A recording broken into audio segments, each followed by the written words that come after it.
Bonjour à tous, on se retrouve pour le quintet de vendredi, quintet 15 août, jour férié, faites attention, réunion 1 course 3, départ 15h15 à Clairefontaine pour le prix de la Côte Fleurie. Très heureux de vous accueillir comme chaque jour sur ma chaîne YouTube. 2400 mètres, 16 partants, dès 3 ans, quintet très ouvert au papier sur un terrain bon, souple 3,3 annoncé par France Gallo. Merci à toutes les personnes qui like, qui m'ont laissé des messages au vu de la dernière ou l'avant-dernière vidéo quand on ne dépassait pas les 1000 likes, quand on lance la vidéo, forme ou méforme, on laisse le pouce. On peut booster 3 fois par semaine. On peut laisser aussi son avis sur le quintet du jour, partager ses idées en toute sérénité. Et je rappelle que de s'abonner à la chaîne YouTube, c'est gratuit et ça vous permet d'être au courant dès la mise en ligne de la vidéo.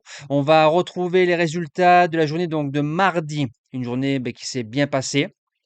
Je vais faire une petite aparté sur les enquêtes. On a un tiercé des ordres en 3 chevaux. On a le 5e, mais le 4e, on l'a pas. Le course-parcours de Cabourg a été très très bon.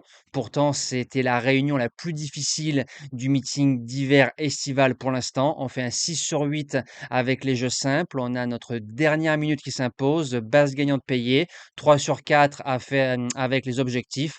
Pas mal de couplets. Le plus beau gagnant repéré, c'est l'aile qui s'impose à 17 contre 1. Bref, on a passé une excellente soirée. Je reviens sur les enquêtes parce que depuis quelques mois et maintenant quelques années, on nous bassine avec le race and care, les coups de cravache, le dopage, l'équité des courses, la visibilité. Alors je remarque encore que au niveau des trotteurs, le prix de Londres, le gagnant, je suis quasiment certain que le cheval doit être disqualifié en pleine course. Mais bon, certaines personnes expertes, influenceuses, comme on dit, qui connaissent tout, m'ont dit non, non, le cheval, il est au trot. Je pense qu'ils confondent galop et trot, traquenard, amble ou aubin. Faudrait réviser ces gammes.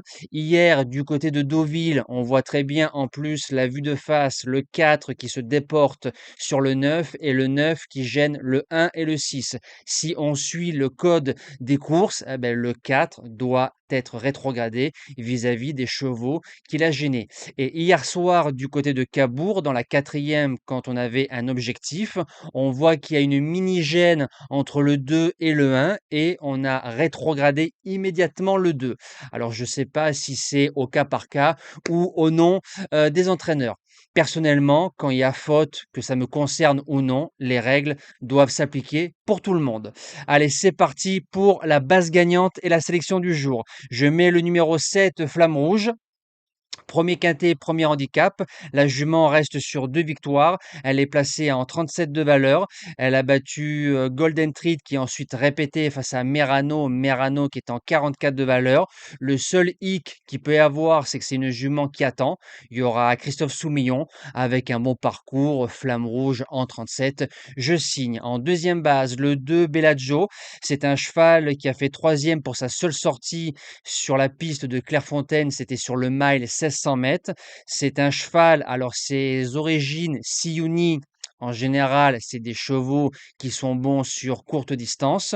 Une sortie sur la distance classique, dite classique, 2400 mètres, une victoire. Et en début de carrière, il battait Best Secret. Au papier, on fonce. Pour les chances, le numéro 5 avant l'orage.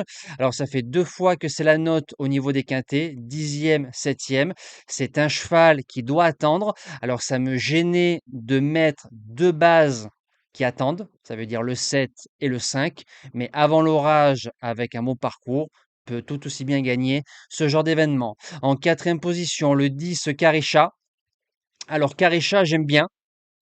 Gagnante pour sa seule sortie à Clairefontaine sur 1600 mètres. C'est une jument qui a battu Gerhard Terbock, qui a ensuite répété dans un quintet à Longchamp, un peu mieux composé. Comme c'est un cheval qui peut tout faire, Karisha, je serais déçu de ne pas l'avoir dans les 5. En 5e position, le 1 Hunterlux a couru 2 quintets, a fait 2 fois 5e, a pas mal d'expérience. Galopeur qui peut tout faire, qui peut aller devant, qui peut attendre. Il est courageux. On peut espérer le même classement pour son 3e quintet. En 6e position, le 3 East Grey a couru 5 courses, 5 sur 5 au niveau des courses à condition entre 1900 mètres et 2400 mètres. C'est l'engagement choisi. Ça, il y a qu'ici que vous allez l'entendre, comme Mino Galest hier, qui a fait 5e à 30 contre 1. C'était l'engagement choisi, avec un bon parcours, et comme il est très bon sur les tracés coulants, je le garde en 8 chevaux. En 7e position, le 14 Roulette. Alors, Roulette, ligne Seona et Princess Tracy. Donc, Seona qui a encore répété hier au niveau des engagements. 8e pour son premier quintet plus avec un bon parcours. Si Nicolas Clément remet le cheval, remet Stéphane Pasquier et première fois 2400 mètres, on ne sait jamais, vaut mieux l'avoir avec soi que contre soi. Et je termine avec le numéro 9, Princesse d'amour. Elle n'aura que contre elle de ne pas avoir couru depuis 2 mois.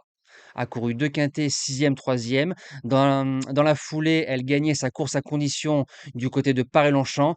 Est-ce qu'elle sera à 100%? Je ne sais pas, mais Princesse d'amour à 80, ça peut coller pour être 4-5. J'ai plus qu'à vous souhaiter un bon 15 août. Prenez soin de vous et à demain.